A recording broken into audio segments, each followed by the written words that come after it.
Good morning, Hi, Bill. Nicole. Hi. Welcome to the cab. Thank you.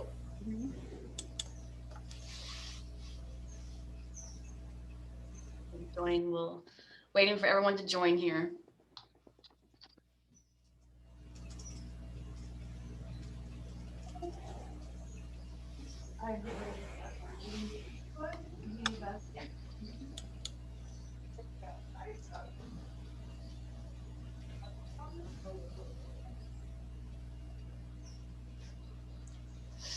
Hi, Joe. Good morning. This is my Woodlow family. Good morning. How are you? Good, good. Good morning. Nice meeting you. Nice meeting you. Sorry about that. That's a beautiful background, Nicole. Oh yes, I'm in the clouds today. Yeah, much better than what you would see. Oh, I see. Okay. Supposed to be Contra Costa County, but I don't know if it really is. Yeah, well, you can. I'm sure that there's some place in the county that would look just like that. Yeah. So I'm changing my background. See, you say Oh, my background. So I'm going to go ahead and change my background because otherwise I expose my office in the back.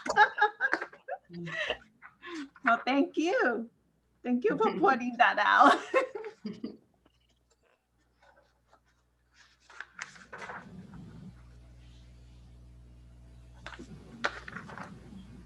well, I'm stopped at an intersection here, as you can see. No. Yeah. I heard years ago someone said that, you know what the yellow light means? And I said, no, what? And they said, go like hell to beat the red. I won't tell my 15-year-old that who's getting ready to take her test. You probably don't have to tell him that. He'll probably just do it automatically.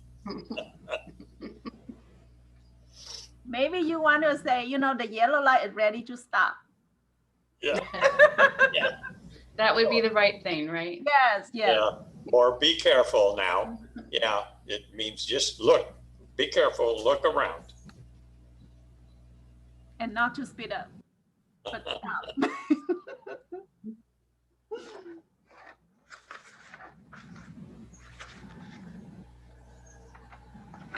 So I'm anticipating everyone will join all at once.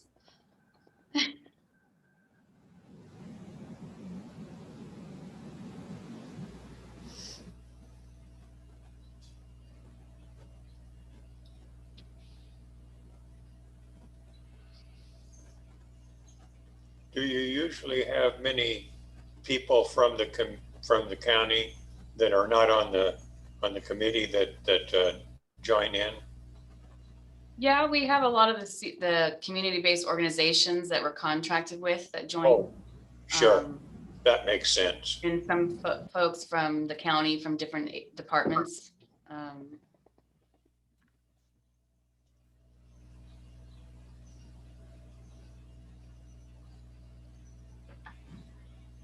Hey, Nicole, I meant to get here earlier, but I clicked on the wrong date. I was waiting for everybody to show up. Oh, no. It wasn't going to happen for a July 15th meeting. So I made it, though. Yes, we did. Everyone's joining all at once.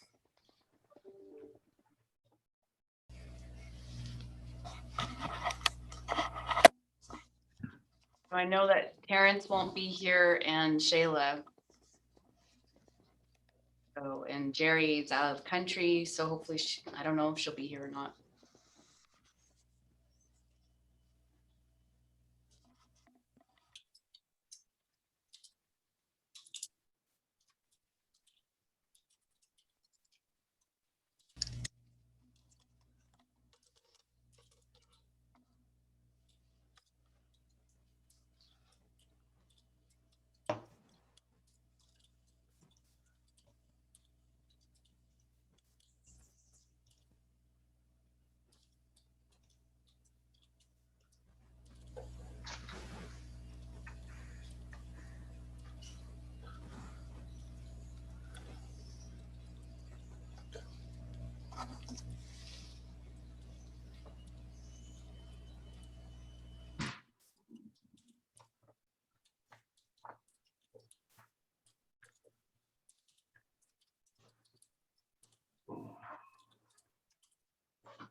It's 10 o'clock.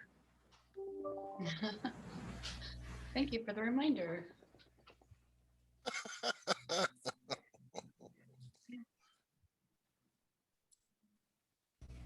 I like that.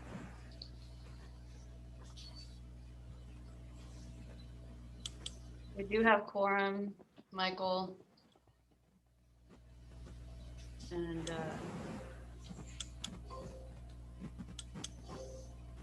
you're on mute right now.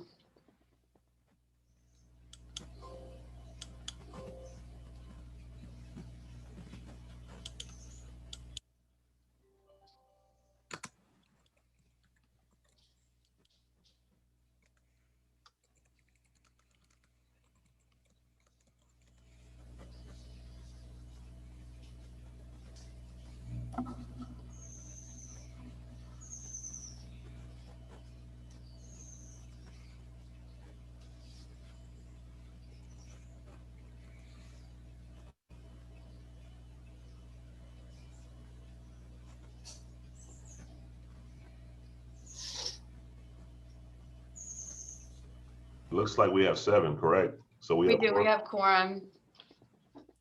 And I'm recommending for our full body that we just introduce our members and presenters, and then everyone else can introduce themselves in chat because we tend to have quite the audience. So we have a pretty packed agenda today. And it's great that we have the audience. Thanks for Yes. showing up, folks.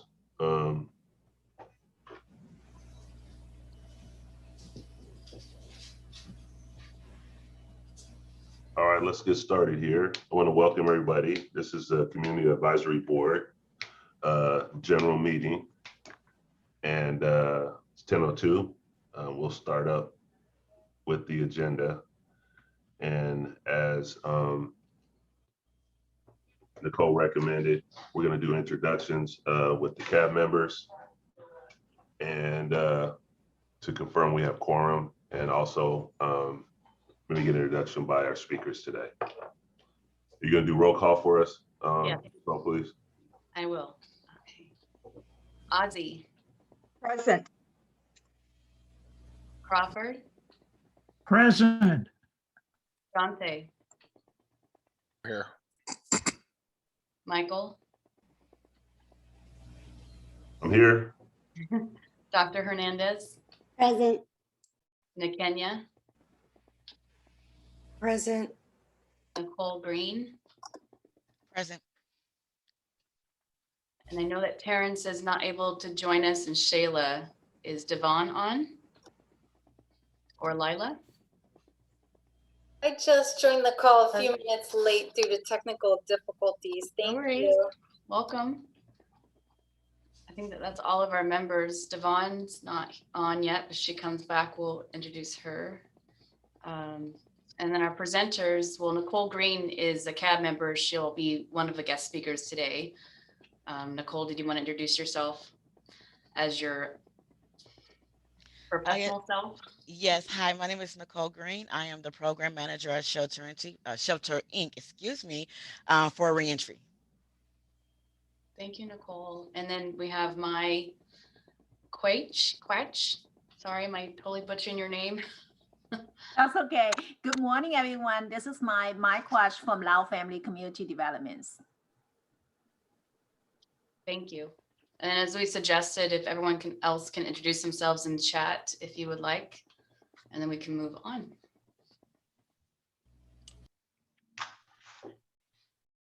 Okay. And at this time, we also have opportunity if there's any announcements that anyone wants to make.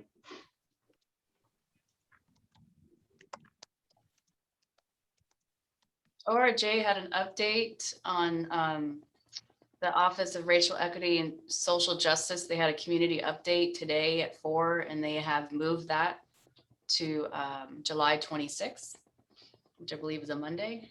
July 29th, there was a correction sent out. Oh, okay. All right. I was just talking to Laura this morning. She said the 26th. So you said there was an update, the 29th? Yeah, Conwar just sent out an email saying, oops, mine is July 29th, same time, 4 to 6. Okay, July 29th. Good morning, everyone. The Reentry Success Center is currently recruiting for our upcoming Alpha cohort, which is scheduled to begin Monday, August 23rd, 2021.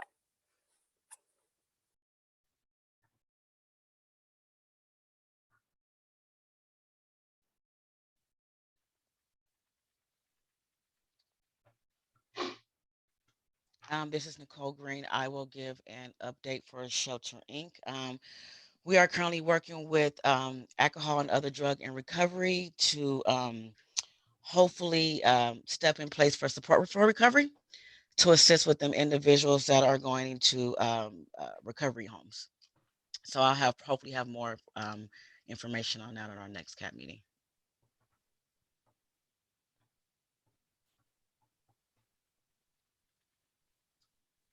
All right, any further announcements?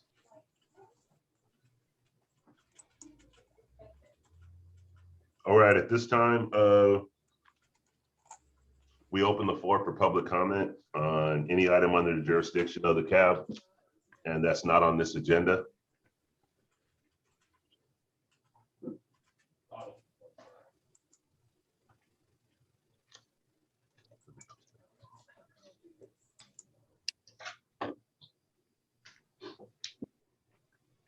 All right, hearing none, we're gonna move on to agenda item number 3, which is the approval of the minutes from June 10th, the 2020 CAB general meeting, and that is attachment 1. For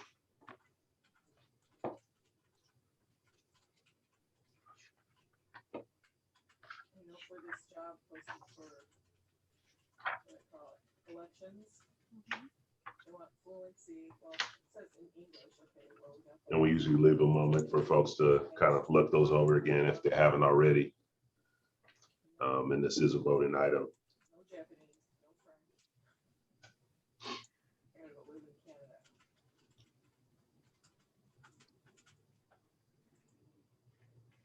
You understand? Yeah. Factory's out.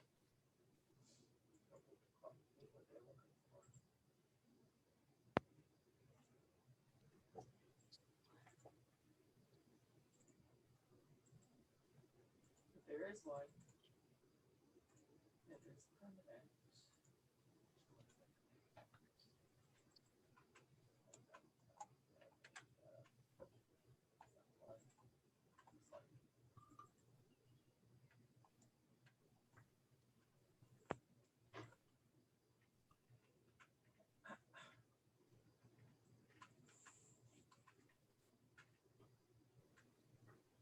So why don't you have a bachelor's? And do I have a motion for the approval?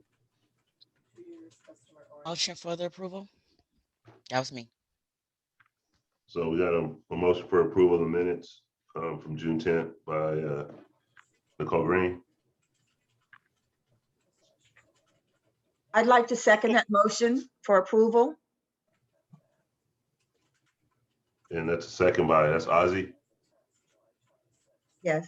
See, I had my head down. I was just trying to see if I got everybody's voices down. So I got to play these little games with myself. So second for Ozzy. Is there any public comment before we vote on this?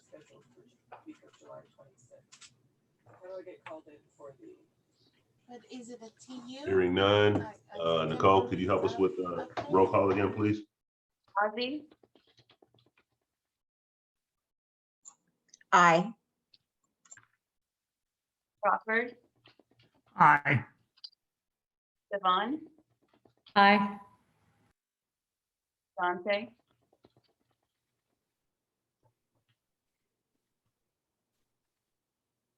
are you muted? Sorry about that, Nicole. Aye. Thank you. No problem. Lila, Aye. Michael, Aye. Dr. Hernandez, Aye. McKenya, Aye. Nicole, Aye. motion passes unanimously. Thank you. All right, thank you, Nicole. So next agenda item, we actually have a presentation by Lao Family Community Development, Inc. and presentation by Mike Watch.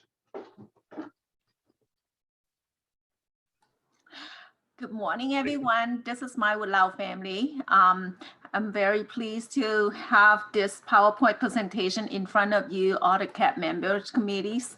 Let's start with our presentations, and I will share my screen. Give me 1 second.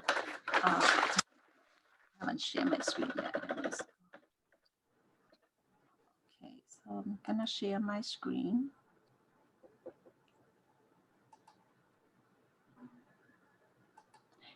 You guys see my screen? I don't see it yet, Mike. No. Oh. Okay, I share screen. There we go. All right, so Lau family presenting to you today about our AB 109 housing and employment services. Our mission and visions is Lau family envision a community where everyone is thrive. We are the trusted partner who advance the well-being of diverse community through cultural informed employment, housing, and education services. Today, 2021, we are adopting an operating budget of 13.3 million with 57 different contracts and, primarily with government contract and mission based on income and community support. We Lau family established in 1980s at a 501c3 nonprofit community supporting organizations. Our service model is really a cultural informed wraparound supported services with a very integrated models. In this contract, we basically, serving primarily with our reentry populations, but we're not really just focused on reentry, but we open it out for all, that including employers, human capital, staffing services, private and nonprofits throughout the Northern California. And annually, we transform about 31,000 individuals across the Northern California throughout the 40 different nationality and languages that we serve in-house is 35 different languages. This is our team. Anna is our program assistant. Benjamin is our reentry case management. Marisol is our Waioa case management. Johnny Jenkins, we always call him JD, is our reentry program coordinators. Evelyn is our program coordinator for Waioa, and we have Brittany is the family support. So everyone coming into our program, basically not just receiving the services with the reentry populations, reentry case management, but we actually have the whole team wrap around support for all other services that related, that including the Waioa program and the family support services. Of course, our front desk person, the program assistant, is always helping them in the computer lab where we have the computer lab open to our populations.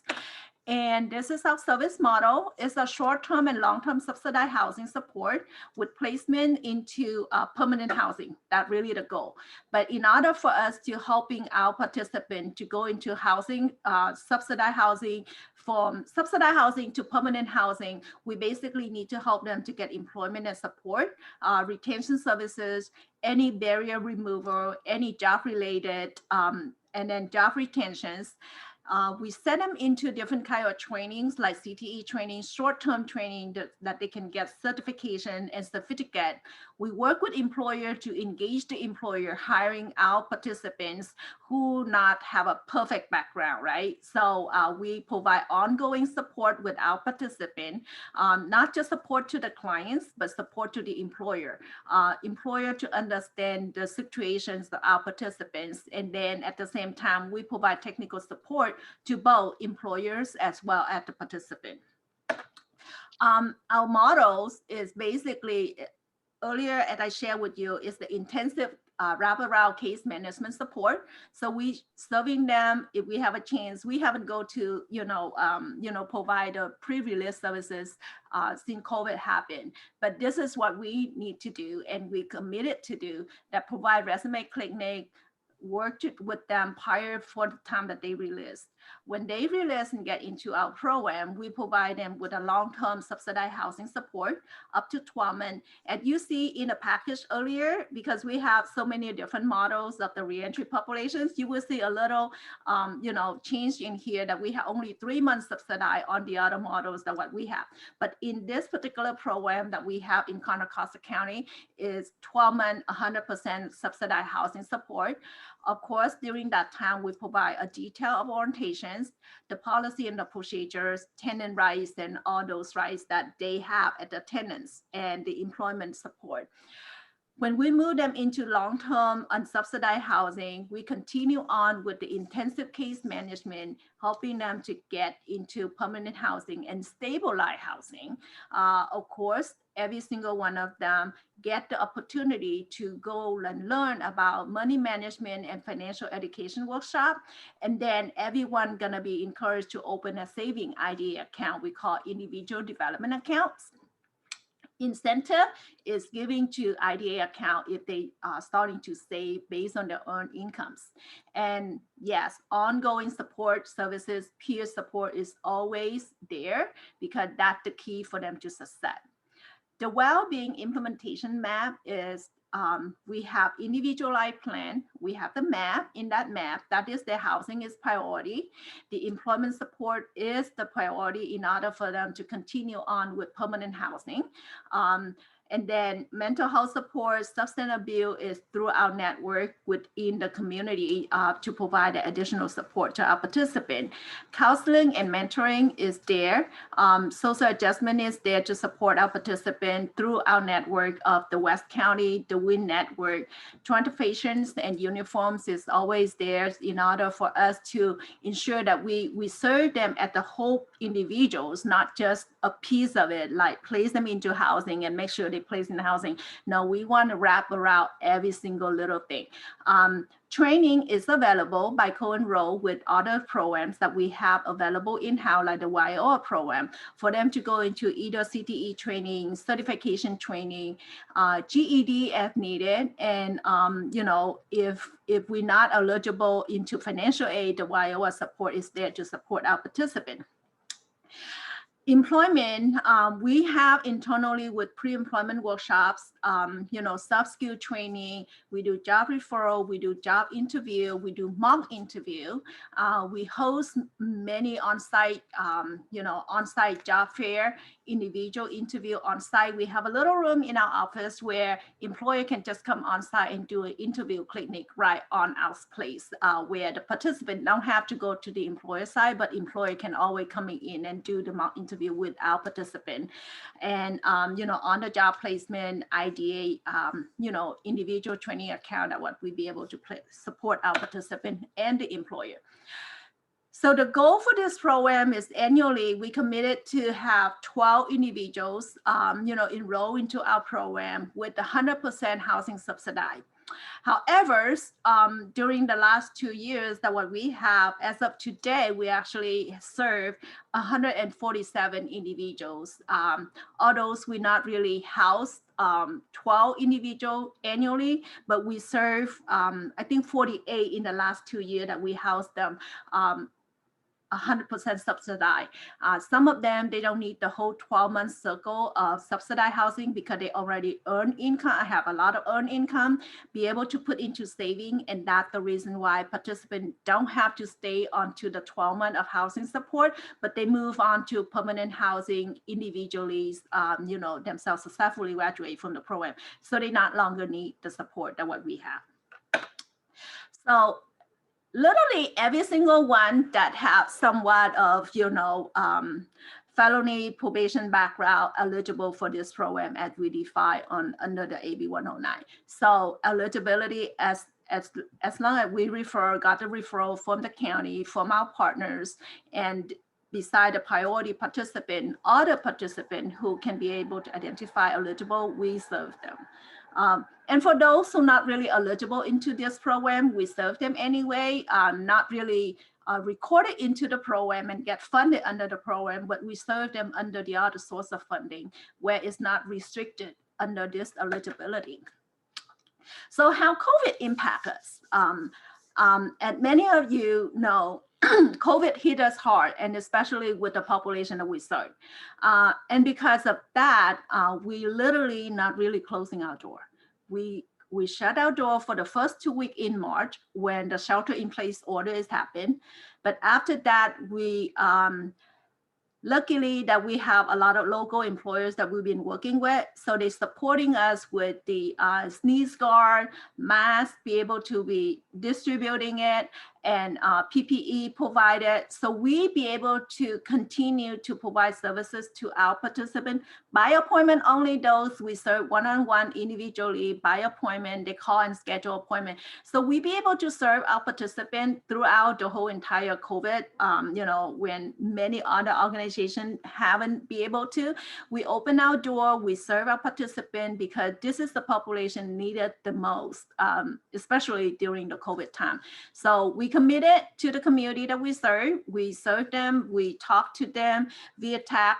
We actually be able to teaching some of our participants be able to use the Zoom, virtual teleconference. We'll be able to do that, but really majority of them by appointment. We also be able to distribute a lot of food during this time as well. So we be able to, support them as much as we can. And we have many, many thousands of masses that be able to provide and distribute it to our to our participants. Some of them be able to get rental assistance. Some of them through different sources of funding that we got, the CARE Act fund that we got.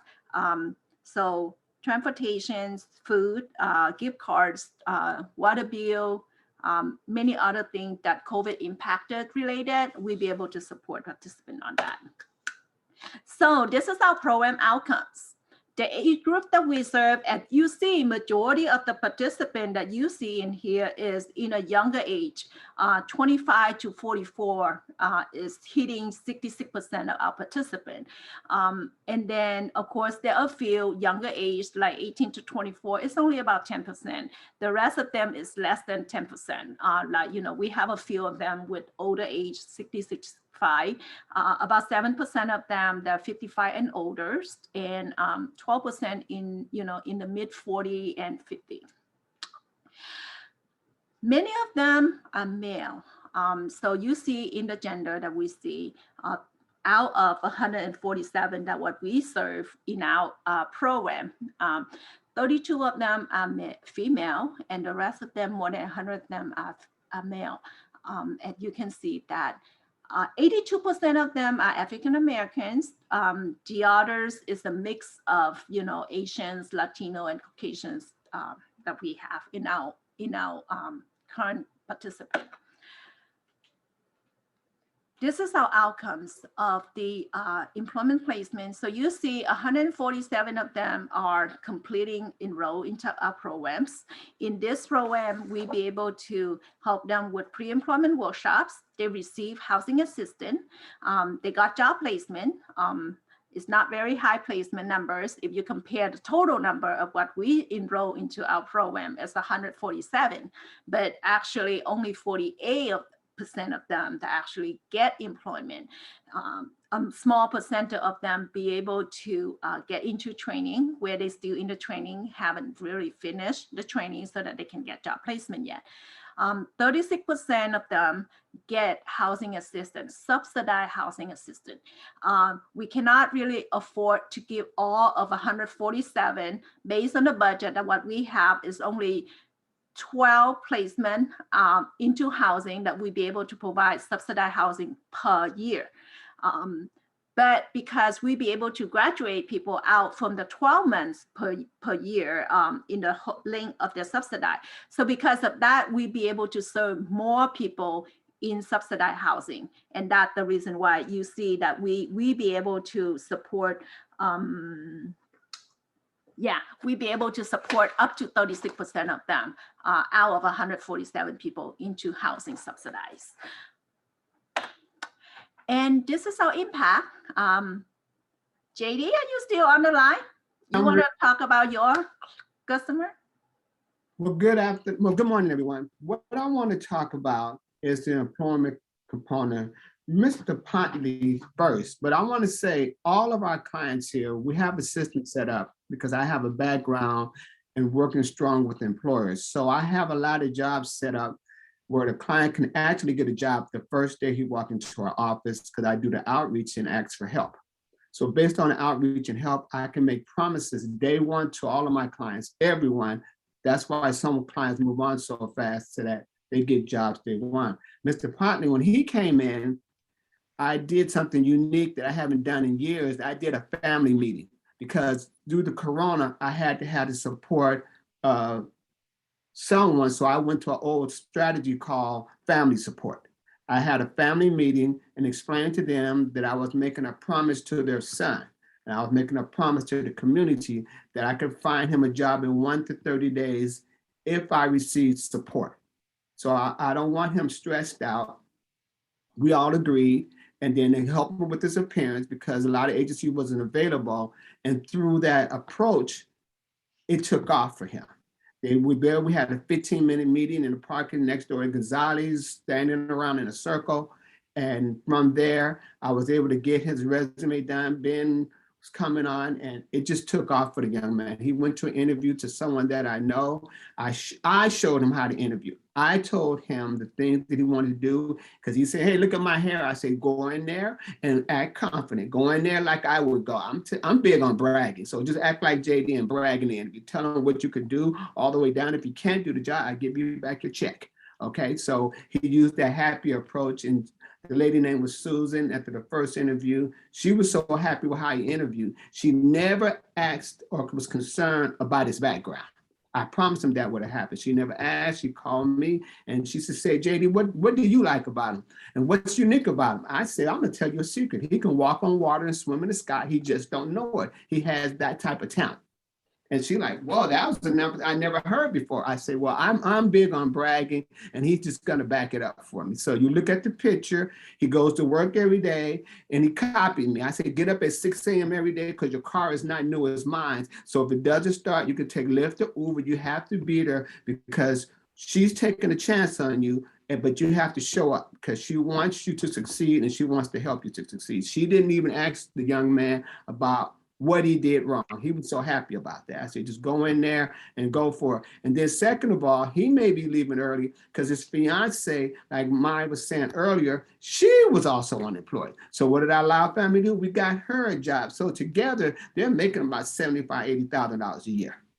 So that's why I'm so excited about him. And he has done, so I'm excited. And also, he's a good speaker. He's a good speaker. He's a good writer. He has one of those young guys. He just made a mistake by accident. I'm a big time baseball coach. He's come to some of my camp and was a motivational speaker for me, saying, hey, I played baseball and look what I do today. I require everybody that I help to help 10 people for me. You just don't get help and disappear. You got to come and change the community because I told them, I promised your mom and dad that you would be a difference maker because a difference maker cannot go outside and do anything wrong in front of children because they're going to be like, hey, I know you. So that stops you. So that's what I want to say about him. Moving on to Mr. Davis, he was also unique. He came in here and I missed the promise again. I promised him housing. I promised him a job in 1 to 30 days. He came in and I say, no, you promised. I have employers and I use it on him. I say, click that button. They'll hire you today because of me. I won't leave you there. I'm going to track you. I'm not going to be so much case manager. I'm going to track you. I'm going to follow you every single day to make sure you go to work, show up on time. I say, look at me. I'm excited. You just excited and you go. And Ben is here with me. I'm showing him. We both are teammates here in this office. And our biggest thing, we're good at case management, but tracking is when I call you, I can tell you, I'm teaching Ben the same thing, the day your cell phone go off. I can tell you the time it stopped working because I'm on you every single day because the Loud family has made promises and me and Ben have to make up the promises. And we're just that great at helping people. So going on to, and I'm really big on helping young ladies. So the young lady that came in here in the beginning, I thought, and I promised myself, I never struggled with employment, but when I first arrived at this office, I know that I struggled with helping women because they had the babies and it was hard to find housing. So when Corona hit, everybody went home. I went knocking on doors. hey, I have some young ladies and this is what I want you to do. And this I want you to help open up your door. Okay, she can get a job. She got a tiny tap on her wrist from something wrong. And I'm putting my name on the line because my family's in real estate. So I look like, come on, you guys, you have to help me because I'm demanding. See, at my house, I'm the boss. I demand that you go out into the community to me, open up some doors. And so that's when I never started to go because she's about to have a baby and I'm not having to have a baby at a bus stop. I'm not going to do it. So she came on in, she had a job and I teased her because her fiance also got help. I call them Bonnie and Clyde because they both were hanging out together, getting in trouble. I say, with an ankle monitor, I don't know how they moved on into having another child. That's not my business. But they're both in the program and they like the Loud family. And I'm going to slow down because they're having success. They're having success and they want success. So basically employment, I'm bragging because I'm big in employment. I already have a suitcase for the jobs for all of my clients. And my philosophy is I could promise anyone a job in 1 to 30 days, regardless of what you've done. I have resume templates already set up. Me and Ben, you come into this office, you probably be here 20 minutes because an employer is going to call you on the 25th minute. So in addition to that, actually, in addition to that, as of today, we have 43 of them actually graduate from our programs with full-time employments, with permanent housings, where our goal is really 24 in the last 2 years. So that's what we committed and that's what we've been doing. So just a sample of a few of our success story. And I guess I'm open to if there are any questions. Maybe Mike, can I add on to something? I just want to add on to that is the job placement. So we do the retention following service until the 180 days retention, make sure they meet the retention service. So sometimes we have a client, they work for maybe a few months and then if they get laid off or they're no longer working no more, we continue helping them with another job. So it's not the only one-time placement we do. We do, every time when, they're no longer working no more, make sure they stay longer at work and then make sure, we place them in another job. And then also we use the 0 to 30 days form that after we enroll in the program, and then with the other housing, they complete with the workshop in pre-employment workshop. We have a 0 to 30 days that they must get a job in that, in 30 days. So this is one of them that we use. Yeah, thank you, Mimi, for pointing that out. As you know, our customer, when they got a job, they, sometimes getting a job is easy, but keeping a job is the critical part, right? So in order for us to continue to support a participant to continue to keeping their job, basically the moment that they lost their job, regardless, whatever the reason, we immediately trying to put them back and coaching them to put them back into employment. If not with the same employer, but the same industry with the different employers, similar work than what they do, so that until they be able to retain up to 180 days, that's where we can tell that, yes, our participant is okay now. They can be on their own now. Others, we do that, but we still continue to keeping them, they exit out from the program. It doesn't mean they exit out from our hand, right? We continue on to continue coaching them, supporting them. And food is really bring people back together. And that's the reason why we, Lao family, have food distributions weekly. And that's how we be able to connect with our participants. We wanted to coming back, get some food so that we can chit chat, checking in with them. That's how we connect with our participants. Because COVID, we not really do our Stay Connected event, where the Stay Connected event is really, we invite all of our employers and our participants, either alumni, graduate people coming out from our program already, or the new enrollment participant coming on site. Everyone gathered together, and a lot of time, this is the time for them to network, to exchange informations, to meet different employers, meet different industry, where they be able to explore themselves into different opportunity.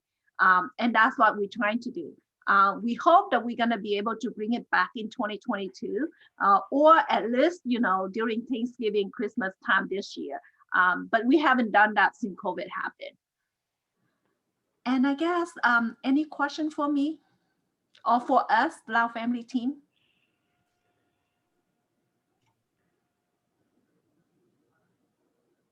No, thank you for your presentation. And if there is any question by the board, any other members, this would be a good time. Good morning, everyone. I'd like to thank Mai, JD, and Mimi for the presentation. Thank you so much. I do have one question, and it could have been something that was discussed. I kind of might have missed it. I noticed at the beginning of your wraparound portion, the very beginning, there was like a pre-release. Yes. And I wanted to kind of better understand what pre-release is defined as. And my question would be, excuse me, are you reaching out to incarcerated individuals prior to release in order to make a commitment? Yeah, that's the goal. That's the goal. That's the commitment that we would like to, because we believe that if individuals, inmates, can prepare themselves prior to the time that they release, chance for them to be success is a lot higher. They don't get lost when they're coming out. They know exactly what are they doing at the moment that they get out from that door, right? So this is what we believe, and that is the goal that what we wanted to do. We haven't done that in Contra Costa County just yet. We haven't really go out there. By the time that we sign up and everything, COVID hit. So we're not really be able to do that. But over here in Alameda County, we actually go into Santa Rita Jail. We provide a job fair in there. We do information fair. We meet with inmates and basically sit with them and explain to them what is our program structure look like and what they need to be prepared prior to the time that they're coming out. So when they see the counselor, the case managers, they basically, can identify what they want to do, what is the track that they want to do. So the moment that they're coming out, they already have a plan. They already have a path that what exactly what want to do. And that's way is help them speed up the process to be employed faster and of course to be stabilized faster. And as of today in Contra Costa County, out of the people that we enroll in our program and serving them and graduate from our programs, none of them basically going back to jail or reoccurs with anything else. And of course, that thanks to the staff who working super hard on that. That's not my credit, but the staff who working really hard. Thank you. I do have one other question. Yes. Thank you, Aziz. Sorry, I just want to add on to the earlier. So we have Alameda County in here. We do have a station with the Santa Rita. Every Wednesday, once a week, we have a table. So then the contact phone number, so we go there, then the client from the inmates inside, they can contact us. So whatever the needs that they call and they can ask us, when I come out, I need help with resume, social security card, things like that. So yeah. Thank you for that. As a formerly incarcerated individual, having visited certain carceral systems, I really appreciate your efforts. There is one other question that I would like to ask, and that is facilitations for individuals that might have disabilities or other special needs. How is that serviced within your housing placement? So our facility in housing placement, at this moment, we not really have anyone coming in with physical disability just yet. But if we happen to have those individuals, coming into our service, it's maybe a struggle for us, that question for us that we need to be identified. How can we assisting them to stabilize housing after the subsidized housing that we have? Because of the work that what we do right now at this moment, I believe we do have facility that have physical disability is ADA compliance. Our office is also ADA compliance.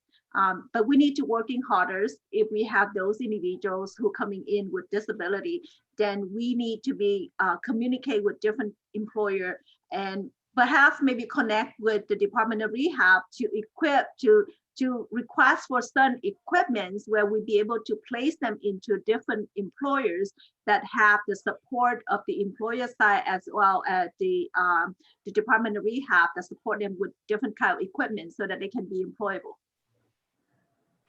I'm not sure if I answered your question correctly, Laila. Is that what you're expecting? Well, I'm just kind of like an advocate for large populations, both personal, for my own personal experiences. We often have disabilities that are obvious and that are non-obvious, evident. And that was just really my question as an advocate for those populations. But thank you so Absolutely. much. Yeah, absolutely. Because at this moment, really, Lao Family is actually, we just finished the CRAP accredited certifications through the Department of Rehab. We just finished the survey. We don't know if we're gonna be like, pass for the 3-year survey or 1-year survey, or maybe they need to be coming back and do another survey again because they do the virtual survey. So there is plus and minus during the virtual survey, right? Because they not really be able to see your site. So we basically have to be kind of like camera, videotape, and then basically send it to them. And they based on those, whatever we videoed it, and then they're gonna be grading us that, you got a 10 point, you got 8 point, you got 7 points, right? So it's plus and minus during the virtual survey, but we're gonna get the notification from them by next month, I'm gonna say, because we go through that process. And yes, Lao Family take it very seriously to serving the individuals with disability. And that's the reason why it takes us like about 5 years to prepare for this, to go through this CRAB accredited certification so that we can serve individuals with disability at CRAB standard. It's nationwide standard certification. Yes. Thank you. Yeah, thank you. And we have to be concerned with our time thing. I do know Dr. Hernandez had her hand up. I don't know if you put it down. If you do have a question, man, we could just wind this presentation up if you have something. Oh, no, she answered it. I was gonna piggyback off of Ozzy about individuals with disabilities, but thank you very much. It was excellent presentation, and I'm glad that you guys are connected with Department of Rehab, and that's exciting funding that's gonna come through hopefully soon. So thank you. Thank you. Thank you so much for the opportunity to share our, services with you all. And here's my contact information, and Nicole also has it. If anytime, any things that you guys may have any question, please feel free to reach out and I will have the answer for you. If not, I will find one. Thank you. Thank you. Thank you so much, everyone.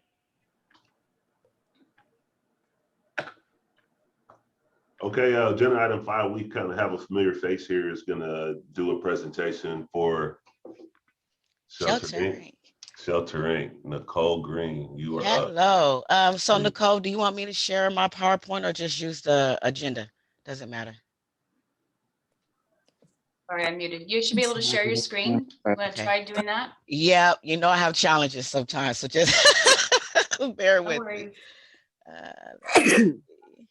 Bless you. Let me make sure that. Is it going to show the? Tell me if you can see it. Is it showing? I see it. Okay, so good. I'll still say morning to everyone. My name is Nicole Green. Again, I am the program manager for Shelter Inc. We'll be presenting our housing program. So before I jump into that, Shelter Inc., our vision is rebuilding lives one family at a time. We have a slew of programs within Shelter Inc. Our mission is to prevent and end homeless for low income and disadvantaged families, and for individuals by providing housing, services, support, and resources. The history of Shelter Inc. Is an independent charitable nonprofit, which has been organized since 1986. And currently we are in Contra Costa County. I am very excited to say that we have expanded. So we are also in Solano, and we now have a shelter in Sacramento, and we're growing. The 2 programs that I will be focusing on today is just our reentry program portion of it, which I am the manager for.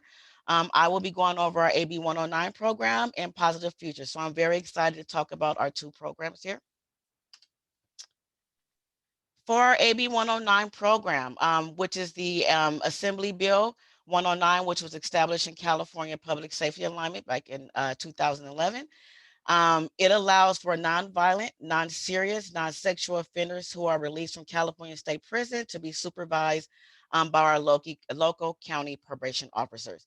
I will touch a little bit more on the target population when I get to my COVID slide, because some things have changed based on COVID-19.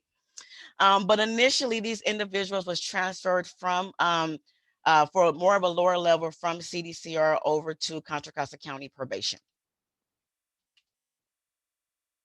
Again, our initial target population is nonviolent, non-serious, non-sexual offenders. Individuals that are homeless. We also assist with individuals that are on AB 109 probation and some felony probation. For our BSCC Positive Futures program that was established back in 2012 through the California Board of State and Community Corrections. This particular program, the Adult Reentry Grant, was established in 2018, and it was aimed to provide support for individuals that were formerly incarcerated in state prison. The target population for our Positive Futures program is for homeless and at-risk individuals. We also send individuals and families. Our goal is to reunite families. So if an individual is released and they come home and they have a family and children, we can also enroll them as a whole. And our focus is to prevent and end homeless and to, for those that are at risk in reference to living on the street. And I'll talk a little bit more about the program and population on a few more slides. Our program objective for both programs are the same. Our goal is to assist our participants in obtaining and retaining permanent housing. We provide them with a lot of structure within our program. I'll talk about that as well. Case management. We work with a slew of our partners within Contra Costa County and Solano County for wraparound services. We follow evidence-based practices. We teach them tenant education in reference to learning how to read their lease and so on. So initially, from their enrollment, our goal is to get them to be successful and obtain permanent housing. We provide supports to independent living and promote housing stability. So we talk about bank accounts and things of that nature, work really closely with Rubicon in reference to financial services. So we do partner with a lot of individuals. We provide cultural competence strength-based services for wellness to help address mental health and or substance use challenges. So we do work closely with forensic mental health. We're also working with an organization called COPE in reference to mental health. A lot of our sober living environments and transitional also have mental health support. And as I mentioned before, I will be working with alcohol, drug, and recovery to provide more support in reference to substance use challenges. And we help address barriers to obtain and maintain stable housing. So some barriers could be individuals facing eviction. So we will work with them on that. Legal services, we will assist them with that. We also connect them with family reunification. So we do connect them with other services. So whatever their barriers may be, our case managers are to work with them with establishing a housing goal plan. Because initially those barriers have to be worked on in order for them to get to their final goal. The requirements for both of my programs. For AB 109, currently AB 109 probation, and or if they're on felony probation in Contra Costa County. For our BSCC Positive Future participants, the only initial requirement is that they've served time in state prison. It does not matter how long ago, it could have been 30 years ago that they served time in state prison, as long as they have a need right now today. With Positive Futures, we cover Contra Costa County and Solano County. They have to be willing to work with our case manager to overcome our housing barriers. So our case managers do 30, 60, 90-day check-ins, or they can do daily check-ins. It depends on what the client needs are.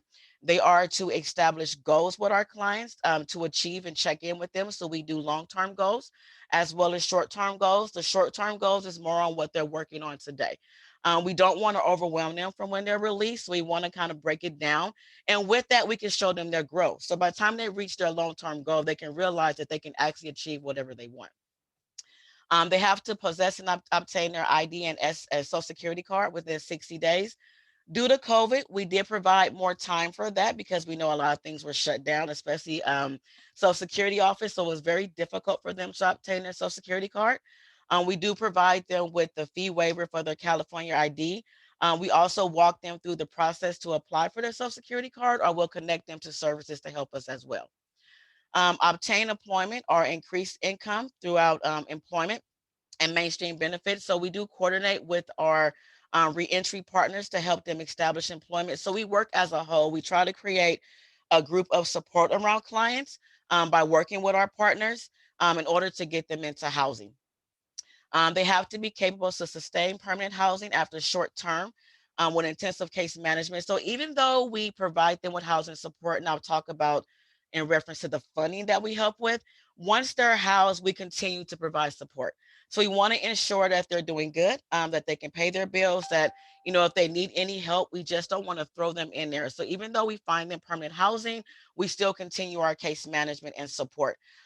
We usually follow up with them for up to 12 months to make sure that they're okay. So even if they're closed out of my program and they've completed successfully, our case managers are to check in with them to make sure they need any help. There are some clients that we may have placed, and with COVID, we also realize that, you know, they lost their job. They may need some prevention support. So we do try to check in with them and connect them to services or help them if they're facing any additional barriers. And they have to be the ability to communicate with our case managers on a monthly basis and follow program guidelines. Depending on what the client needs are, we do make exceptions to those. We do deal with individuals with mental health and disabilities. So we do have, you know, depending on what the referral is, we do have processes in place to help any kind of client that's referred to us. So I will talk about AB 109 first. So through our AB 109 program, clients have an option. They are not forced to, but they have an option to go into our transitional housing if needed. They will be provided with a rent subsidy, step down up to 6 months. And our goal in doing that is to help them support independent living and promote housing stability. We do it on a case-by-case basis. We do understand that some clients come out and they may not be employed. So we try to set up our step down based on that individual. So each client will have one more tailored to them. We provide rapid rehousing support. So when they apply for permanent housing, we will assist with application fees. We also assist with deposit holds on apartments when they're applying for it. We will assist them with a security deposit and first month's rent. And then we can provide them with a rent subsidy step down up to 6 months. There is a cap in reference to rental support through AB 109 of $6,000. So each client can receive that cap amount when they're actually moving into permanent supportive housing. Other housing support that we provide is shared rental units. So we do realize that we do have some clients that may deal with disabilities, such as, you know, SSI, whatever that case may be, and they may be unable to work to increase their income. So we do work with other programs such as HDAP to assist them with getting into housing that way. We have established partnerships with landlords that have shared housing. So they'll have individual rooms and they'll just share the common areas. So again, depending on what that client need are, we will go out and try to find that housing support for that particular client. For our BSCC Positive Future Housing Services, we also provide transitional housing. Clients can reside in an SLE transitional house up to 12 months. They can receive a rent subsidy structure for 12 months. We try to start them off with 9 months first, just to make sure that they're meeting their goals. Our case managers, as I mentioned, should be working with them on a monthly basis because the goal is not for them to stay there, right? The goal is for us to place them into permanent housing. And again, is to help them support independent living and promoting housing stability. With Positive Futures, we can also provide them with rapid rehousing support and prevention funds. So we can assist them with the application fee, security deposit, utility deposit. There are some clients that can't, that are not getting approved because, you know, they may owe past PG&E bills, past garbage bills. So we can assist them with paying those past bills in order to move in. And if there's a deposit to turn on utility, we can also pay for that. We will assist them with basic household items. So we can purchase a bed for them and provide them with some items. And we can also give them a partial time limited rental support for up to 12 months. So not only will we pay for their move-in costs, their deposit first month's rent, we will also provide that client with a 12-month step down as long as they move within Contra Costa County and or Solano. We also have a master leasing process with Positive Futures. So Sheltering has went out and purchased some units for clients. These are individuals that are dealing with significant barriers such as evictions, or through Positive Futures, we also receive 290. So those that may be having more difficulty with finding housing, we can place them in a master lease from up to 12 to 15 months. During that time when they're in the master lease, they can pay up to 30% of their annual income. For those that are not employed, we will actually cover 100% of the rent while we connect them to services to gain employment. Once they gain employment, we will start them off slowly with a standard step down with a prorated amount to kind of guide them into paying their rent. Our goal by the 8th month in the master lease is to either one, they make enough income to take over that lease because they have now established a relationship with that landlord to take over that lease, or two, connect them with our housing resource services to start looking for housing for them. We cover the security deposit because the master lease, of course, is in our name, and we provide furniture. That is the favorite part of my job, is going out shopping for these clients. So we provide them with a bed. We provide them with all of their kitchen goods, dishes, plates, everything. Whatever they need for their house, we want them to feel comfortable. Other housing options, we provide shared rentals. So we do the same thing. We go out to landlords to find rentals for them, single room rentals. We have some landlords in Oakley and Brentwood that actually rent out single rooms. There's some really nice houses. Again, sober living environments. And another key aspect of this program, if an individual is released and they want to reside with their family, we can assist them with contributing to the rent for 9 months. The support services, you like my bird there? The support services that we provide is case management, very intensive, referral linkage to additional services and community resources, referrals to our housing resource specialists and tenant education counseling. So in-house, we have a housing team. Our housing team is, their job is to go out and educate landlords in reference to reentry. Individuals that have served time in prison and our county jails deserve a second chance. And I will say that we have been very successful with that. I'm very happy that we've actually been able to house a lot of our clients and 290. So that has been really awesome. Even with COVID, we've been able to find landlords that have now understand that you don't want to judge someone just on their background. We assist them with the screening process when needed. Sometimes landlord will ask Sheltering to write a letter. We have wrote letters on our clients' behalf so that the landlord can give them that second chance in housing. Referrals to services to help them obtain income and secure, maintain stable housing. And a review of financial history, available finances, and referrals. I will talk about other partners that we use, but for an example, Spark Point, Opportunity Junction, and AB 109 partners. Other support services, we assist with reviewing their credit and rental history and referrals to other agencies, employment and job training services, and again, referral linkage and legal aid. So we work with Bay Area Legal Aid, and we can provide them with that assistance as well. Through Positive Futures, we can assist them with that. We have some 290s that are working on clearing their record. So we do have funding to be able to pay to help them with that. Our partners that we work with, Centerforce, Elder House, Rubicon, Health Right 360, are some for some examples. In Solano County, La Clinica, Lifelong Medical, Community Medical Centers, and OLE Health. For the referrals, I have opened up a process for our referrals. We usually receive referrals directly from our partners through a system. However, I have opened it up so that individuals, so as yourself, can also send me direct referrals. So referrals can go directly to our referral inbox. If you're unfamiliar with what to send, if you email our referral inbox, we will reply and give you instructions. Majority of our partners use what we call a Salesforce system to send over referrals to Sheltering. For Positive Futures, we receive direct referrals from our CDCR partner. And again, you can send them referrals directly to our inbox. For referral documentation for AB 109, probation sends over a referral directly to us. Again, our partners can either email referrals. I don't know what happened.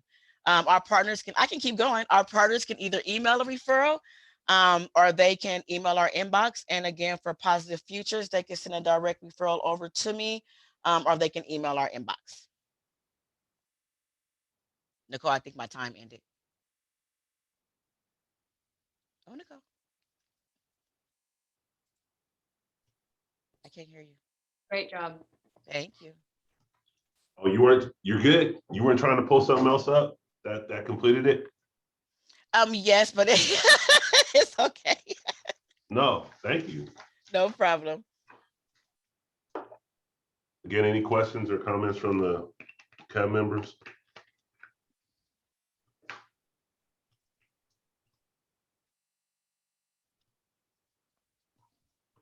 I actually have one comment though, Okay. and I know you mentioned it. I just want to reiterate that you do have time parameters, you know, how long somebody can be with you guys and what program.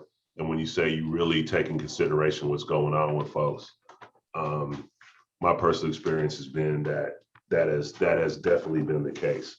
So you have parameters, but it's a case by case situation. And I don't think anybody really has to worry about getting thrown out unless they're, you know, just sitting on the porch smoking cigarettes for 3 months. That's correct. That is correct. Yeah.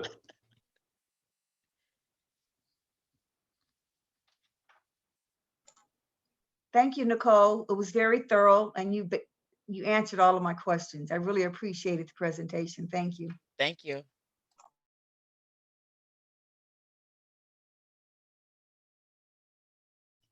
Do you have any other comments on this?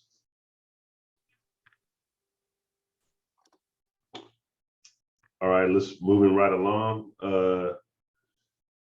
Thank you, Nicole. Now we talk about agenda item number 6 was discuss CAB membership and recommend Mark Thomas as an alternate member. I know somebody from the subcommittee was gonna move forward with this. Is it Nakenya or Crawford?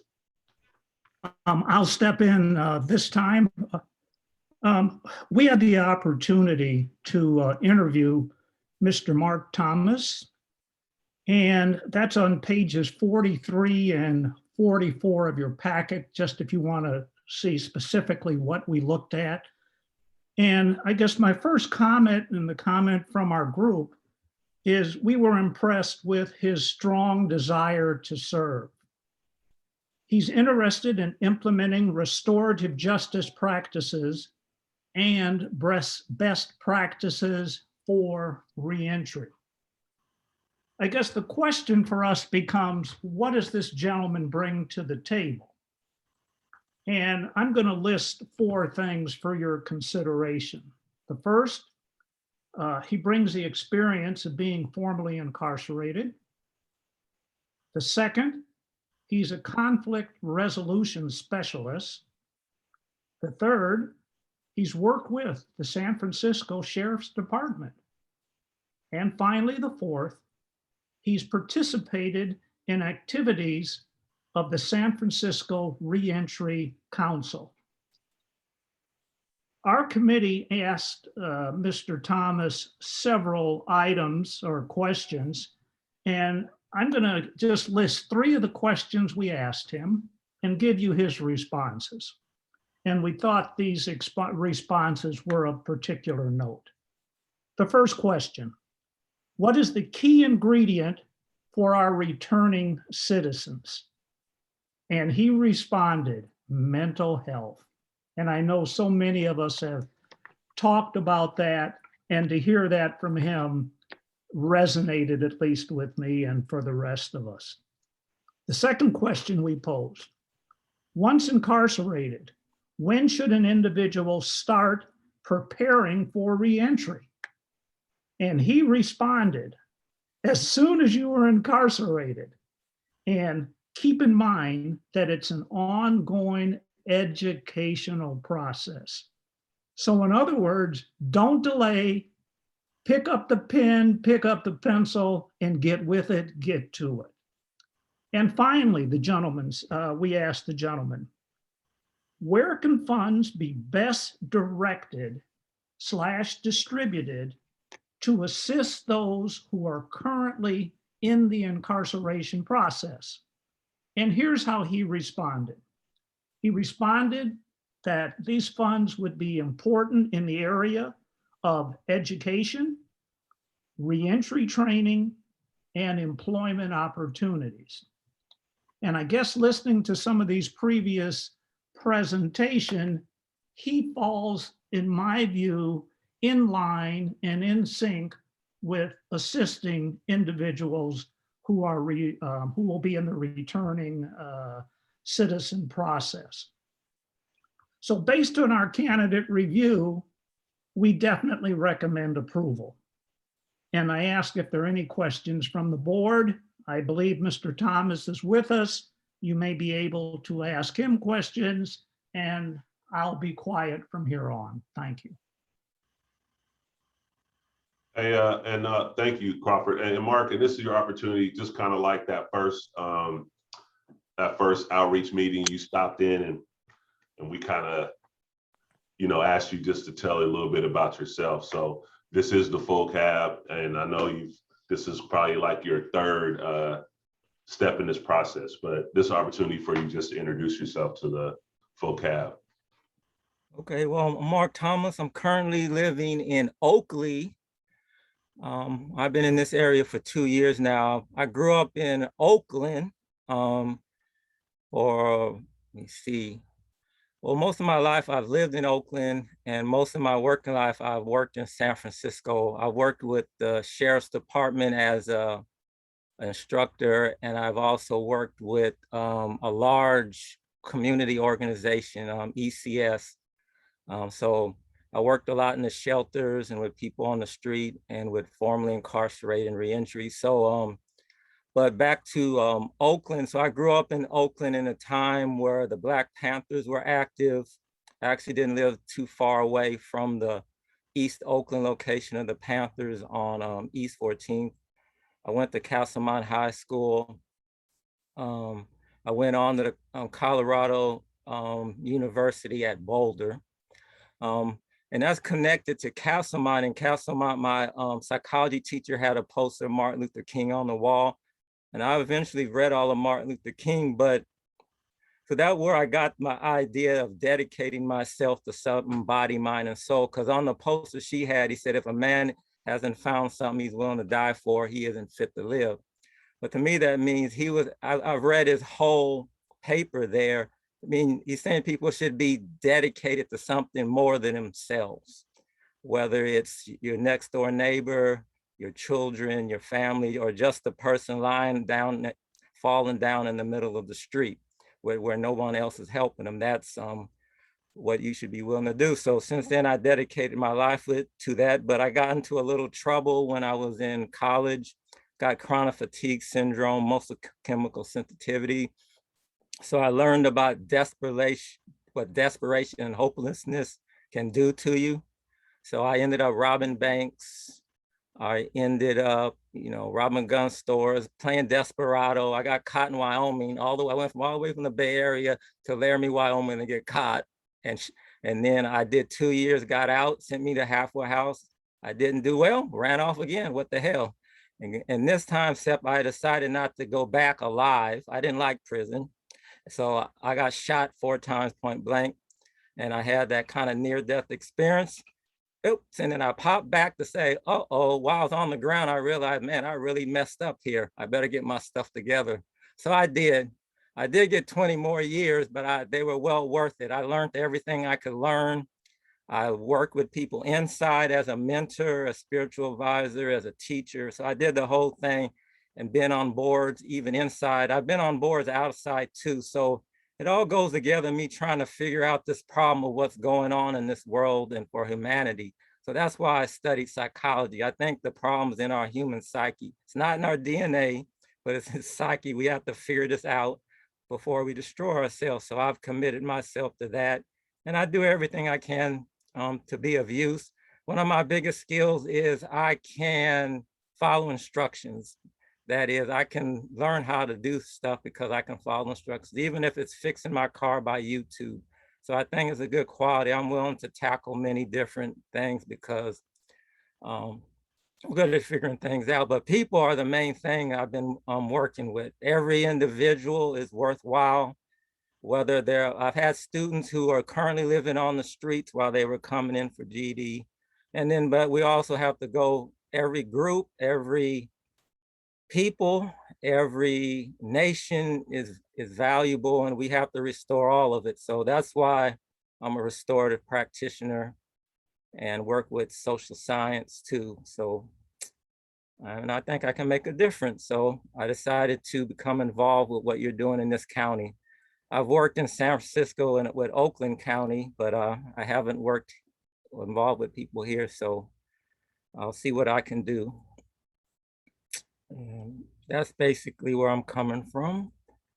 But yeah. Thank you, Mark. And then I'm really happy for folks in the subcommittee knows that probation was actually at our outreach meeting, and they tried to recruit Mark out from underneath us. So I'm happy that we came out on top on this one. I mean, everything's not a competition, but I'm happy we came out on top on this one. So thank you.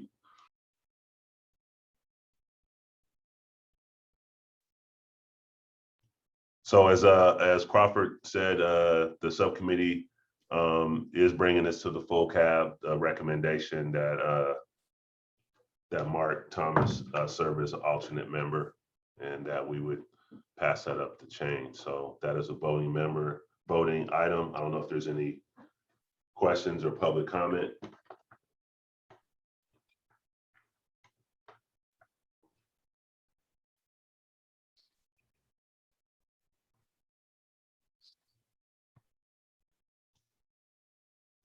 There's no questions or public comment. I want to thank Mark for sharing your story and your passion and your influences and just bringing energy and enthusiasm already, you know, into this meeting and to the work of advocating, yeah, for folks. So thank you, and sharing your story and using that as a tool for change and power as well. And I'd like to make a motion to approve that, make a motion that Mark be nominated as an alternate member to the CAB. I second. Oh, I'm right along with Dr. Michelle. I'm putting down Michelle. All right.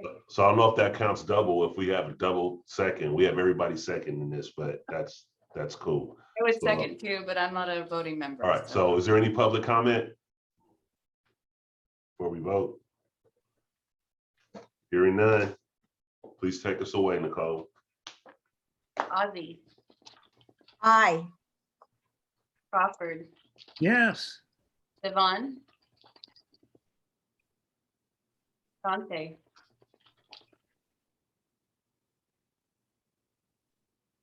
You're muted because I can't hear you. We'll come back. Lila. Aye. Michael. Yes. Dr. Hernandez. Aye. Nakenya. Yes. Nicole. Aye. I'm going to come back to Devon. Is she still on? There's Jonte. She had to leave early. Jonte, are you still there? I'm Okay, still great. there. Aye. Motion passes unanimously. Congratulations, Mark. All right. Thank you. Thank you, Mark. All right. Thank you. All right. Agenda 7, we're going to receive reports from CAB subcommittees and external meetings.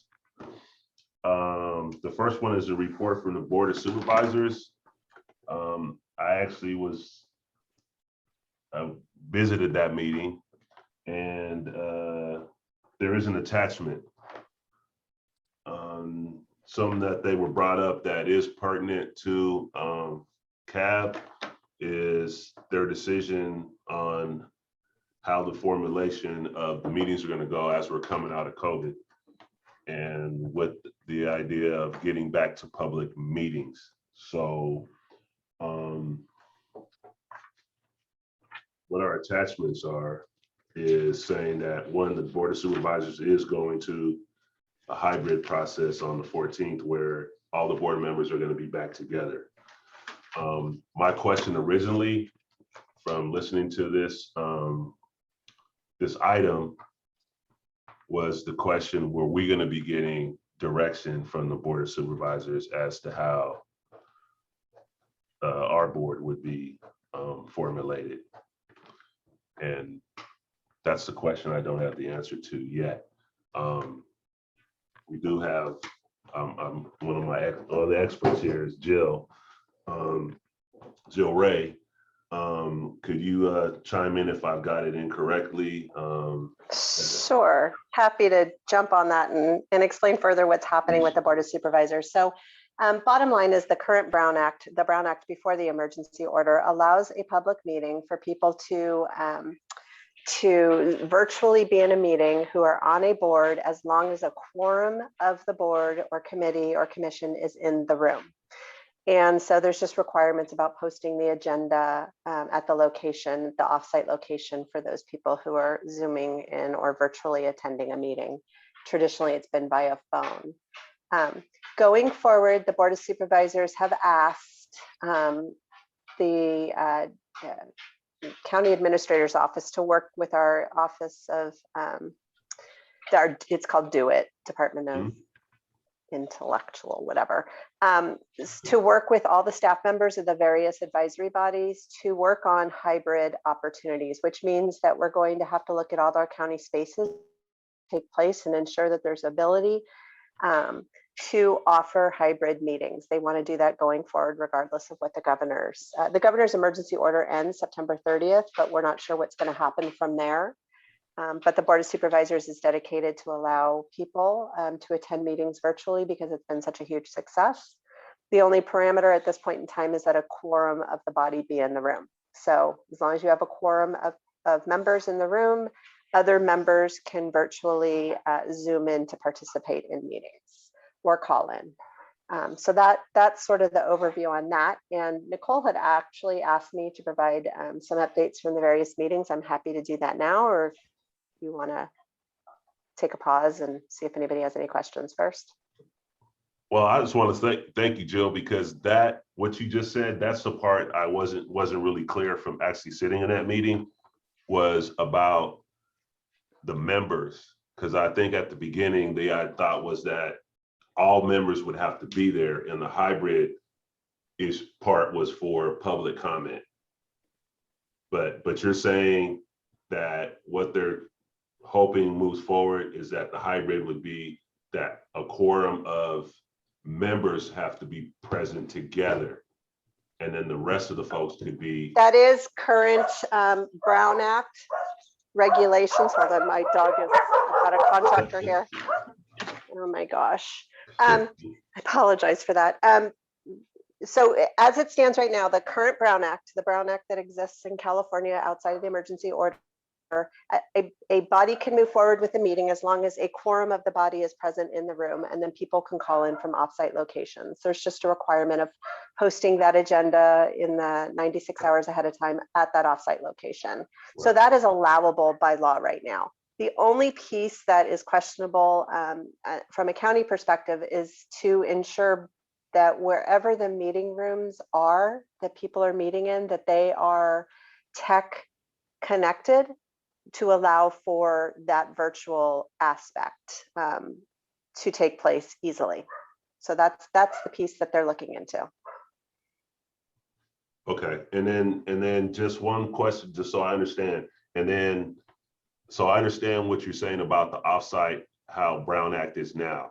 And I know one of the board members brought up the idea as if they could actually do it virtual while everybody else was. They could do it offsite where everybody else is there without noticing. Is there any talk about that? They still have to notice, correct?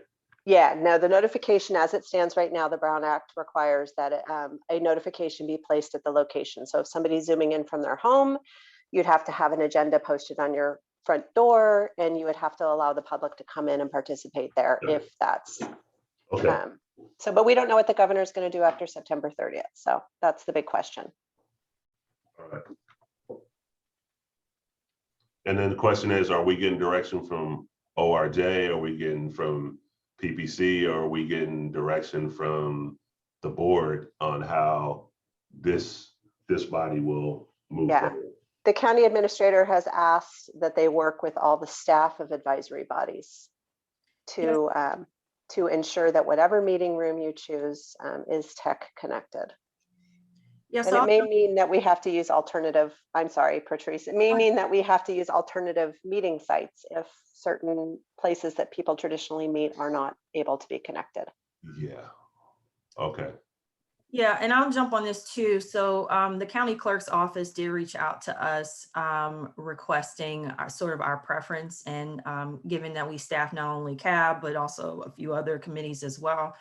And it's our preference to also go to a hybrid model. We have heard from CAB members in the past, expressing interest of being able to possibly meet in person, so that way there's an opportunity for you all to have greater connections. In the past, prior to COVID, CAB meetings were held within the probation department here at 50 Douglas in the Sequoia room. And I do know that the chief here is also interested in a hybrid model as well for any public meetings that would potentially be held at the probation department.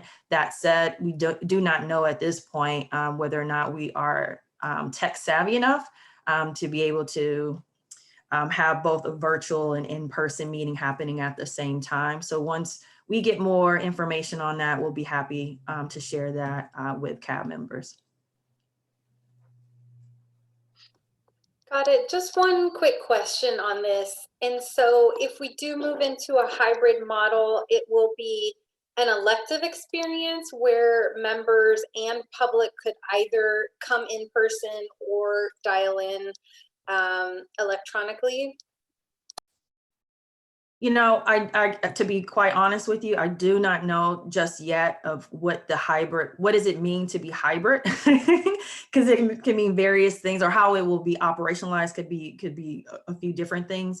What we requested specifically for our CAB meetings is that we have an opportunity for the general body meetings to be in person, and then for the subcommittee meetings to be virtual.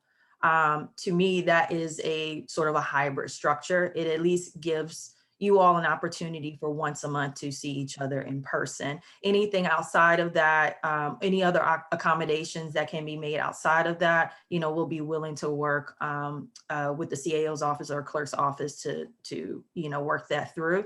And then for the other committees that we, or other advisory boards that we currently staff, because they have so many subcommittee meetings and the general body themselves are pretty large, we've requested that those be fully virtual. So that's our preference that we shared with the county clerk's office. We have to wait, we have to hear back from them as to how, what would be the final decision on that. So depending on how they define hybrid, whether they will go to a hybrid model based on what is most conducive for that specific body, or if it's going to be an across the board policy that hybrid means X, Y, and Z, that's yet to be determined. So we'll just have to wait and see. Yeah, and just to add on to that, so much of this is going to be dependent on what the governor does with the new order. His emergency order, he extended through September 30th. So we're kind of collecting all that information, and then we'll have to figure out, based on whatever the governor does, how we incorporate any changes, or he may just go back to the way it's always been. So we'll know. We don't know. All right. No, thank you. To be clear, so there's the extending the waiver, right, of the executive order, or going back to the way it was, which is all in person, or legislation would have to change within the Brown Act for us to do what Patrice had just outlined as our preference. That's my understanding. Yes, everything can stay as it is through September 30th at this moment in time. And then depending on what the governor does, it will need to be determined whether it's as of October 1st is all in person or if there will be some form of hybrid that is enacted through legislation. Correct. All right, great. Well, thank you for clarifying that. And also now is there any report on PPC meeting? Well, Nicole had asked me to put together some stuff from the Board of Supervisors. I'm happy to do that if you want, or I can just. That'd be awesome, Jill. Okay. So the Health Services Department entered an agreement with the Office of Ed to employ a substance abuse counselor to screen those people who are at West County Detention Facility and get them into substance use treatment. So that's a huge boon. There's been a meeting there's been an internal working group with people from the advisory, Alcohol and Other Drugs Advisory Board, a judge, Judge Mayer, and a variety of other individuals trying to move forward better connections to substance use treatment. So this is a huge step in that direction. The DA received a grant to continue to address human trafficking and get people connected to services and out of human trafficking, and that's both sex trafficking and labor trafficking. We have a unit in the DA's office. There was an awful lot of contracts for health, housing, and homeless, substance use disorder treatment, mental health, the MDF M module remodel, because we're at the year end, so we're beginning of the next fiscal year. So a lot of those contracts are going through in June. And the West County Reentry Center, of course, was approved, that contract to continue those services using Rubicon. And then the sheriff had a couple of contracts, one with Men and Women of Purpose and the Office of Ed for services within the detention system. The CCP bylaws were adopted by the Board of Supervisors, and Pat was formally appointed to the CBO seat on the CCP. So he currently represents CBOs at that meeting.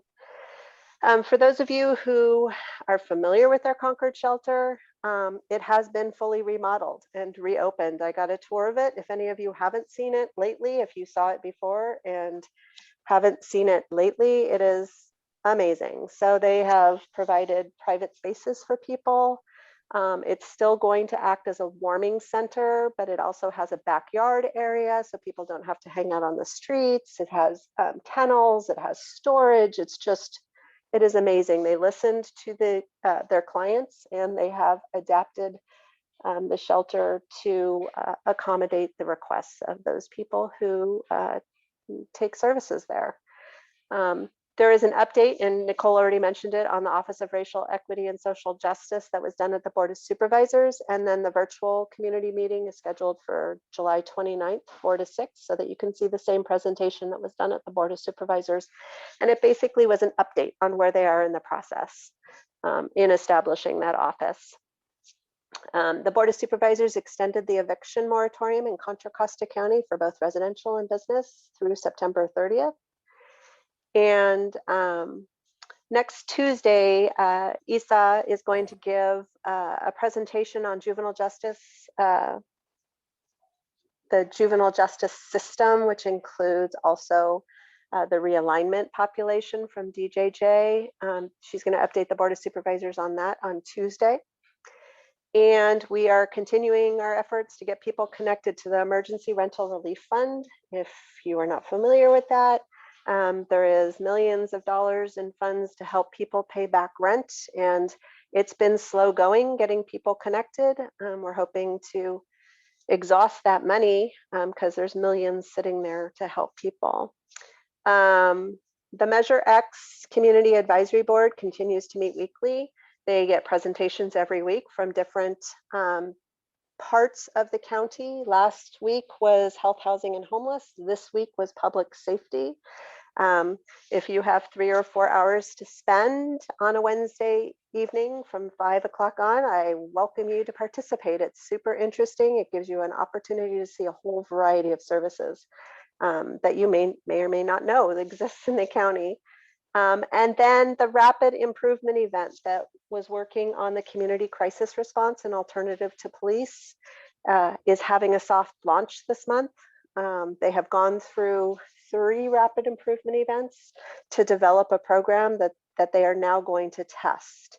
And they're doing different models. And the bottom line is no matter what phone number you call needing an emergency response, you're going to get connected to these teams, which are going to be regional, and they're going to be made up of a variety of formations. Some of them will be social workers, EMTs, but you will get the right kind of call based on the dispatch system and what the dispatcher hears. So she has the opportunity, not she, it was a she in the rapid improvement event, but the dispatchers will have the opportunity to dispatch different teams other than police to various calls. And that concludes my report.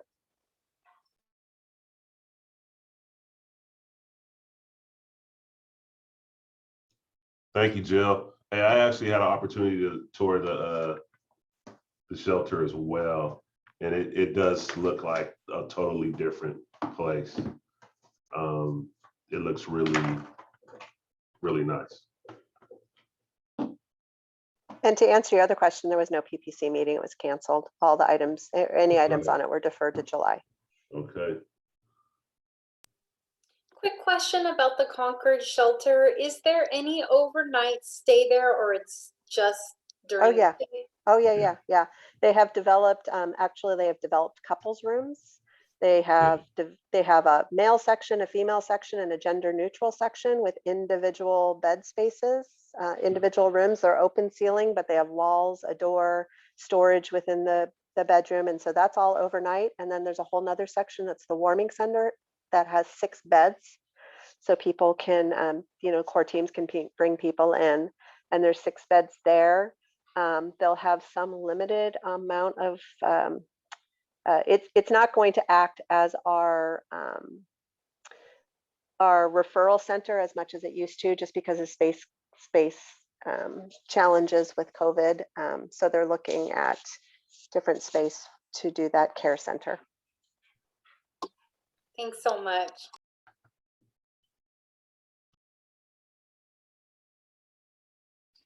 Oh, and they also have ADA compliant rooms too. So those people who have special needs for room and space, they have a couple of those rooms as well.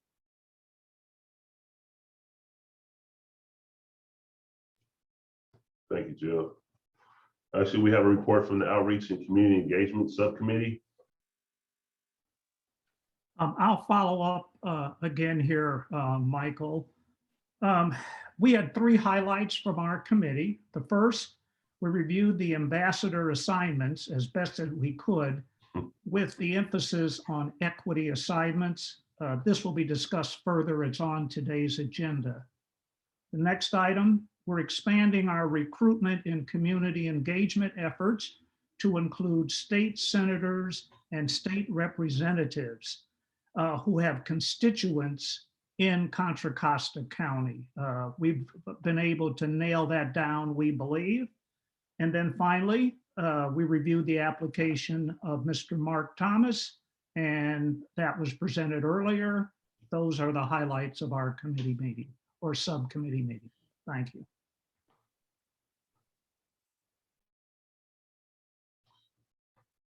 And so some of the product from that subcommittee, we did do a survey. So I participate in this committee as well. So I'm rank and file. So Carpenter's the coach, the vice chair, and the Kenya is the chair. So, but based on folks' preference, we tried our best. We had our Sudokus out and calculators and try to figure out these assignments. So with the attachment 7, that's what we came up with for assignments. for the ambassadors, which is gonna start ramping up in a couple months. So folks that are new, that haven't gone through this process, it's important for you just kind of to know as a board who we're looking for you to try to make contact with as we work together to have our talking points, which would be kind of your script to go talk to these people about. And so we just wanted to let folks know what their assignments were, and we just wanted to prove those. And I think we put it as moving forward as a voting item. So if folks could look at that, if there's any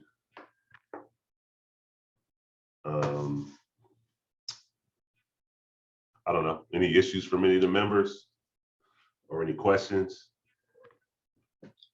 this would be a good time. I just noticed that there was one instance where there were 2 leads on an assignment, and so maybe that was purposeful.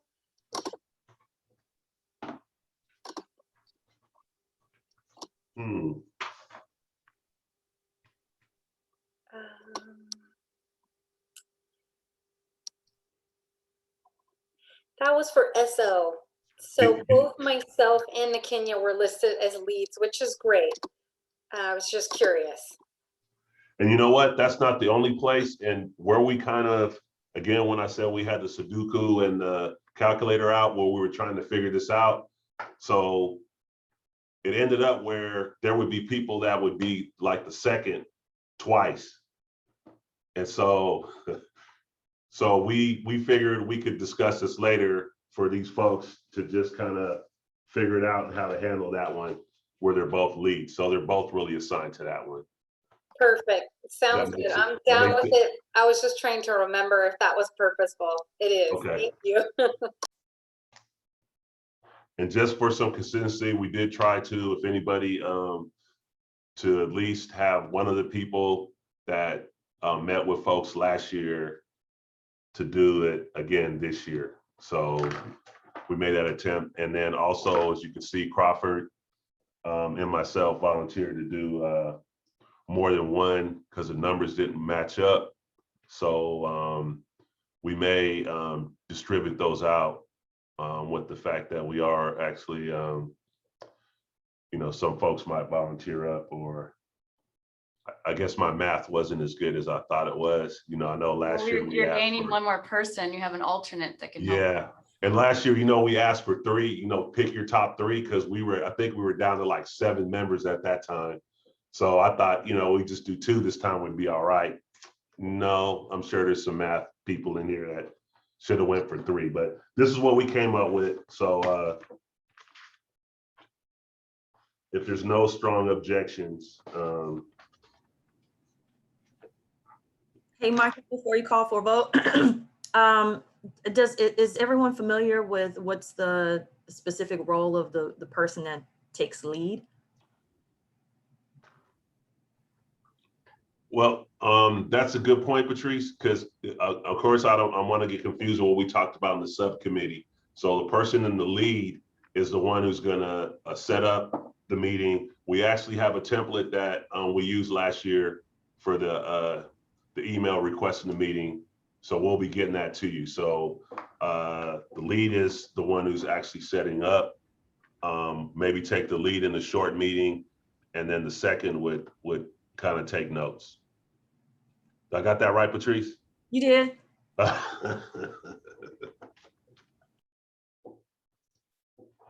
And we're talking, I don't know, 30, 40 minute meeting. Busy folks we're working with. So that was been my experience. So.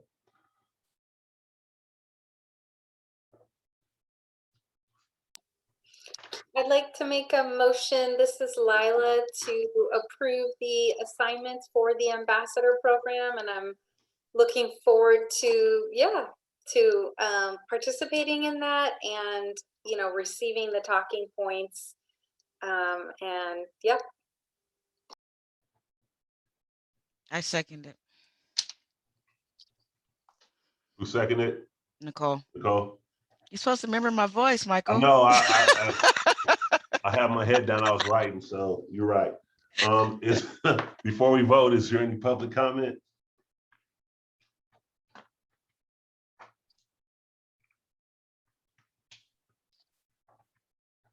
All right, Nicole, if you can help us with the vote, please. Ozzy, Aye. Crawford, Yes. Dante, Aye. Lila, Aye. Michael, Aye. Dr. Hernandez, Aye. McKenya, Aye. Nicole. Aye. Motion passes unanimously. Thank you. Excellent, thank you. And then our next would be a report from Programs and Services Subcommittee. That's me. Quick report. We were reviewing and discussing our last presentations from restorative justice presentations. We are still focusing on that right now. We're taking an actual look at it and looking more into the actual restorative justice circle examples, brainstorming. We are inviting Mark Thomas to our next meeting to talk more about his background, his experience. We are also looking at the 2018 SIM map. We're working with Jill Ray. And from a subcommittee standpoint, looking, deciding to look at it from a reentry lens point. And we're also looking into housing program design. So Denise did give a presentation from RJ in reference to the housing work plan and evidence-based practice. So we will be reviewing housing programs and the design as well as the CIMAP. Our goal for our next meeting is more of a working type meeting. So we will be looking at different documentation and presentations in reference to restorative justice and the housing program.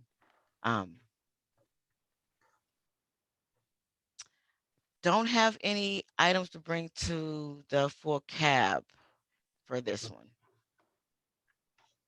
All right. Thank you, Nicole. And also now we ask for the report from the Policy and Budget Subcommittee.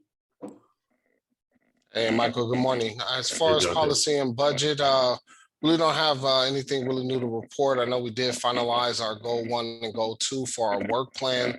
We sort of set something in motion as far as our goal 4, as far as bringing in our CBOs and directly hearing their budget requests and sticking directly to it as far as how policy and budget may be able to assist with any budget requests that they may have to bring to the full cab. We definitely discussed our for the report out for the ambassador meetings, just being prepared for that and what information we would like to get back from that.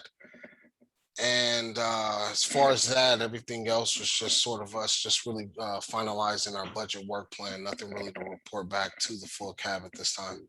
All right. Okay. Thank you, Jonte. No problem. And then lastly, it's item number 8. And it was updates on the ad hoc planning meeting.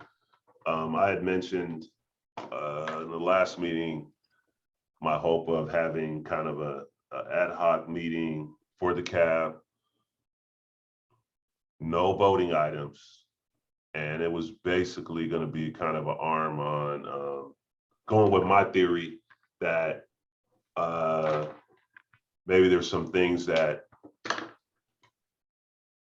maybe got lost with the fact that we haven't been all together. We were talking earlier about these hybrids and having people in the same room.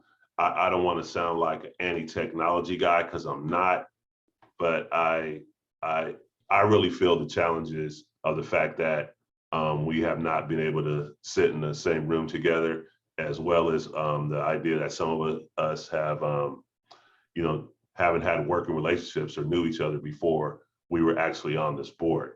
So I'm aware that maybe some things may have, as far as the cohesiveness of us or kind of knowing each other that may have been lost with the lack of us able to get together. So as I brought up, I really wanted to have an ad hoc meeting just to kind of go over some basics, maybe some overall planning process, talk about maybe some succession leadership planning, and maybe subcommittee goals and duties. And like I said, there would be no voting items. I kind of asked to see if anybody had any ideas on anything, topics they wanted to be discussed. I didn't get any. So I have moved forward with, I do have a date and a time. So we didn't do where we kind of surveyed the date and the time. I'm hoping that folks will be able to, it'll work in their schedule, especially folks that are returning to us. So, you know, our folks that are terming out, I don't know if it's really necessary, but this is what we came up with. So July 23rd, from 1 to 3, is going to be the ad hoc meeting, and I am working on the agenda and what we're going to go over. I think as I was talking to Nicole, you know, the idea of hearing me talk for 2 hours, probably thinking folks was like, oh my goodness. But the hope is that we're going to have a 2-hour block. I don't necessarily know if it's going to take that whole 2 hours. So again, you know, I know it's buzzwords. I think it's more kind of on just us checking in with each other, some team building, and then really just talking about planning and process. And it is a public meeting, so that's why I kind of said, you know, there will be no voting items. So that's what I have. So I don't know if there's any input or if you know. Did we put the date out there? I can't recall if you said the actual date. July 23rd. Yeah. Yes. Yes. And so still, And if there's 1 to 3 is what we were shooting for. 1 to 3. So again, it's not too late if there's something or a subject that you think you like to discuss. Feel free to send it my way. So Michael, if I can jump in really quickly, I'd just like to share that I think having this ad hoc sort of planning meeting will be really, really helpful for many of you who are planning to return to CAB next year. I believe Michael, you're the only 3-year vet so far? No, it's myself, Shayla, and Devon. And Devon, okay. So, yes. And as you all know, usually every year we have the annual retreat for CAB, where we welcome in the new CAB members, as well as an opportunity for you all to sort of shape your work going forward and really get caught up to speed on the history of CAB and a lot of the work around AB 109 and how that has been implemented in the county over the years. You know, having sort of this sort of follow-up meeting, again, as he mentioned, where it's not as extensive as the actual planning retreat, I think it would be a great refresher for many of you. So please take a moment to really think about some of the agenda. As you've been going through the process of being a CAB member now for several months, especially for those of you who are, this is your first year, think about some of the things that you will really want to have a little bit more information about. So this meeting can be very informative and a training opportunity, if you will, to help shape your membership and shape your ability to be an active member and engage going forward. And then one last thing I wanted to mention, oh gosh, I think I lost my train of thought. The structure of this meeting as well. The ORJ will be working with Michael to flesh out the agenda. You know, this initial meeting might be for for 2 hours, but if we get a sense from all of you that there's more information that you want to have covered, or more topics you want covered in the meeting, we can set up subsequent ad hoc or special meetings as well to go through a similar process. So this is not just a one-time thing. So don't think that this is, it just be limited to this upcoming meeting. This can be an evolving process for you all. So that's all I wanted to mention. Thank you, We Patricia. will be required to have quorum, right, for this ad hoc planning meeting, so at least 7 will need to join. Right, all these meetings will be public meetings, so they will still have to, operate as you normally would for any of your general body or subcommittee meetings. So quorum is necessary. Where are they located? The meetings? Well, this meeting is we're still in our Zoom world, so this is gonna be a Zoom meeting at that time. So, and thank you for bringing up that point about quorum. So that is gonna be important. I know we didn't really do a survey for the date and time, so We might need some veterans to come. we will need 7 there, so. Were you asking, Michelle, where these meetings were held in person before the pandemic? Yeah. Okay, so the full board meetings, those were held at 50 Douglas in Martinez at probation.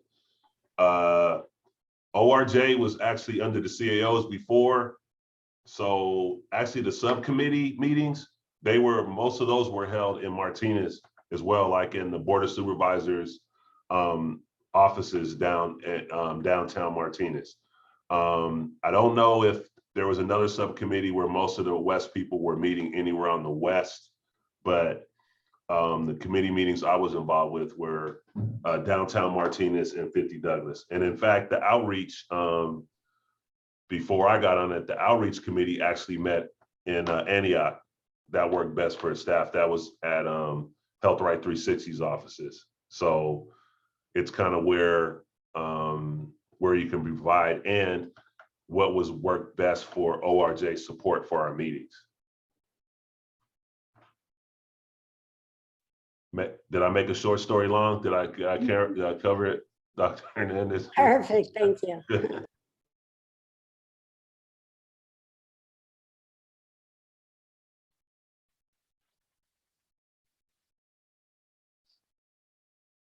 So unless there's any other comments on item 8, then I'm ready to adjourn to our next meeting.